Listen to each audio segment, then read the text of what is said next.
প্রকাশ্যে আল্লামা দেলোয়ার হোসেন সাঈদী রহমতুল্লাহ আলাই হুজুরের ছবিতে জুতা নিক্ষেপ, এটা 17 বছর পরে আমাদের দেশে আসলে এমন আচরণ, এটা আমরা কেমন বাংলাদেশ পেলাম? আমরা 24 পরবর্তী অনেক স্বপ্ন নিয়ে বাংলাদেশটাকে আমরা চেয়েছিলাম।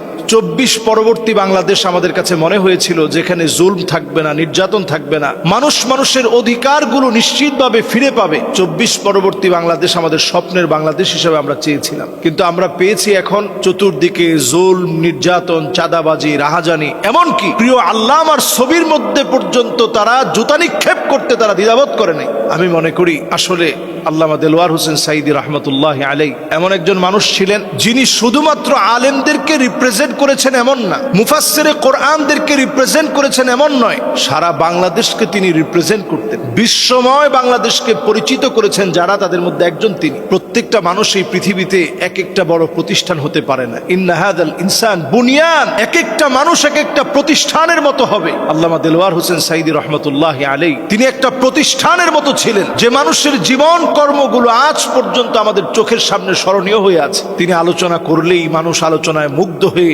কালেমা পড়ে মুসলমান হয়ে যেতেন, যার ইমান দীপ্ত বক্তব্যের কারণে যুবকদের ভিতরে ওই জায়গাতেই মুহূর্তের ভিতরে মানুষের ভিতরে হৃদয় স্পন্দন জাগ্রত হয়ে যেত, তাকবীর স্লোগান উঠত।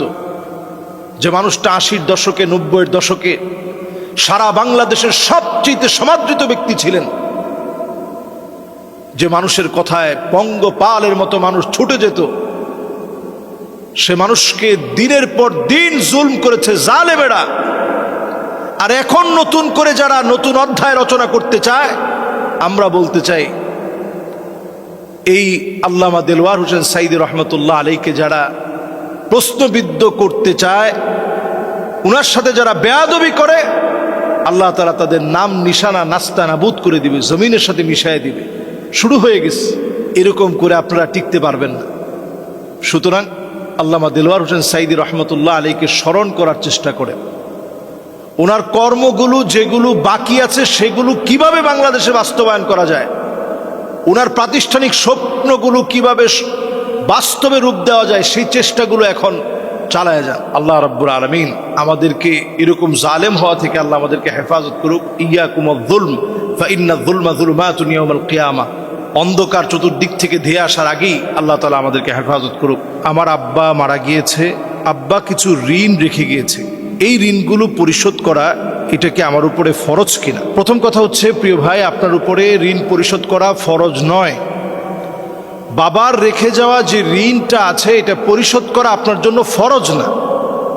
তবে হ্যাঁ, নবী করিম সাল্লাল্লাহু আলাইহি ওয়াসাল্লাম হাদিসের মধ্যে নবীজি বলেছেন, নাফসুল মুমিনি মুআল্লাকাতুন বিদাইনিহি হাত্তা ইউকদা আনহু। সন্তান সন্ততি হিসেবে পিতামাতার যদি কোনো ঋণের বোঝা থাকে, সেটা পরিশোধ করা অনেক বড় সওয়াবের কাজ, ফজিলতপূর্ণ কাজ।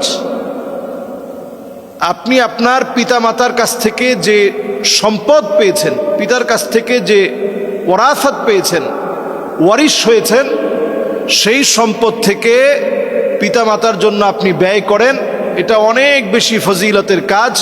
যদি এই কাজটা না করেন তাহলে আপনার বাবা মা আপনার এই যে আপনি পরিশোধ করেন নাই, ঋণটা দেন নাই, এজন্য সে কবরের মধ্যে আযাব পাবে, আযাবের মধ্যে সে শামিল হবে এবং সে কষ্টে থাকবে। অনেক সময় অনেক মা বাবা স্বপ্নে দেখায় যে বাবা তুমি, আমি বড় কষ্টে আছি। তো সন্তানদেরকে এটা দেখানোর উদ্দেশ্য হচ্ছে এই, তার যে রেখে যাওয়া ঋণ আছে সেই ঋণটা আপনি পরিশোধ করেন। তার যে রেখে যাওয়া ঋণ এটা পরিশোধ যেমন করবেন, পাশাপাশি তার জন্য যদি কোনো ওসিয়ত থাকে, তার যদি কোনো ওসিয়ত থাকে, সেই ওসিয়তটা আপনি পূরণ করার চেষ্টা করবেন রেখে যাওয়া সম্পত্তি থেকে। তবে বিষয়টা আবারও জানা দরকার, এটা ফরজ না, বরং এটা ফজিলতপূর্ণ একটি বিষয়, সওয়াবের কাজ। আমরা প্রত্যেকেই আমাদের পিতামাতার উপরে আমাদের দায়িত্ববার যে দায়িত্ব রয়েছে, এই দায়িত্ব পালনে আমরা সচেষ্ট থাকি। পিতামাতার কোনো যদি ঋণ থাকে সেটাকে পরিশোধ করার চেষ্টা করি। আসসালামু আলাইকুম ওয়া রাহমাতুল্লাহি ওয়া বারাকাতুহু। বিসমিল্লাহ আলহামদুলিল্লাহ ওয়াসসালাতু ওয়াসসালামু আলা রাসূলিল্লাহ ওয়া বা'দ। নামাজে প্রায়শই আমার মনোযোগ নষ্ট হয়ে যায় এবং এই মনোযোগকে ফিরিয়ে আনার জন্য বারবার চেষ্টা করে আমি ব্যর্থ হই। এক্ষেত্রে আমার করণীয় কি? হাদিসের ভিতরে নবী করিম সাল্লাল্লাহু আলাইহি ওয়াসাল্লাম পরিষ্কারভাবে বলেছেন, ফালিয়াস্তাইদ বিল্লাহি ওয়ালিয়ানতাহি। নামাজের ভিতরে যদি প্রতিনিয়ত এটা হয় ফালিয়াস্তাইদ বিল্লাহি ওয়ালিয়ানতাহি, তাহলে ভাই আমাদের করণীয় হচ্ছে মনটাকে আবার টেনে নামাজের দিকে আপনি নিয়ে আসেন। মন ছুটে যাচ্ছে, আবার টেনে নামাজ মুখী আপনি বানান। আর আউযু বিল্লাহি মিনাশ শাইতানির রাজিম ওয়ালিয়ানতাহি, আউযু বিল্লাহি মিনাশ শাইতানির রাজিম পড়েন এবং এইভাবে নামাজ শেষ করেন। আমি বিষয়টি আরো পরিষ্কার করে আপনাদেরকে বুঝিয়ে বলি। নামাজের ভিতরে যদি বারবার খটকা লাগে, তাহলে নামাজ শুরু করার আগেও আপনি বাম দিকে ফিরে 3 বার রূপক অর্থে থুতু নিক্ষেপ করার মাধ্যমে এরপরে আপনি আউযু বিল্লাহি মিনাশ শাইতানির রাজিম বলে নামাজটা শুরু করেন। ফালিয়াস্তাইয বিল্লাহ ওয়ালিয়ানতাহি, আউযু বিল্লাহ আপনি পড়ে এরপরে আপনি নামাজ শুরু করেন। নামাজ শুরু করে অত্যন্ত মনোযোগটা ধরে রাখার চেষ্টা করেন। যদি ছুটে যায় আবার মনোযোগটা ফিরিয়ে আনার চেষ্টা করেন। ইখতিলাস নামক একটা শয়তান আছে, যার কাজই হচ্ছে ইখতালিসুল ইনসান ফিস সালাহ, নামাজের ভিতরে আপনাকে ধোকায় ফেলে দেয়া। এই ধোকায় ফেলে দেওয়া মানুষগুলো নিজেদেরকে বাঁচানোর জন্য আপ্রাণ চেষ্টা করবেন, প্রচেষ্টা চালিয়ে নিজেদের মনটা নামাজের দিকে ফিরিয়ে আনবেন। এই যে ফিরিয়ে আনতেছেন, এটা একটা জিহাদ, এটা একটা লড়াই শয়তানের বিরুদ্ধে। আর যখন আপনার মন একবার ছুটে গেছে, আপনি আরো খারাপ খারাপ বিষয় মনে করার চেষ্টা করতেছেন, তিলকা সলাতুল মুনাফিক, এইরকম নামাজ পড়া হচ্ছে, এটা মুনাফিকের নামাজ। কাজেই নামাজের ভিতরে কনসালটেশন যেন ঠিক থাকে, আপ্রাণ এই চেষ্টা চালিয়ে যাওয়া, আপ্রাণভাবে এই চেষ্টা চালিয়ে যাওয়া। আল্লাহ তাআলা আমাদেরকে তৌফিক দান করুক।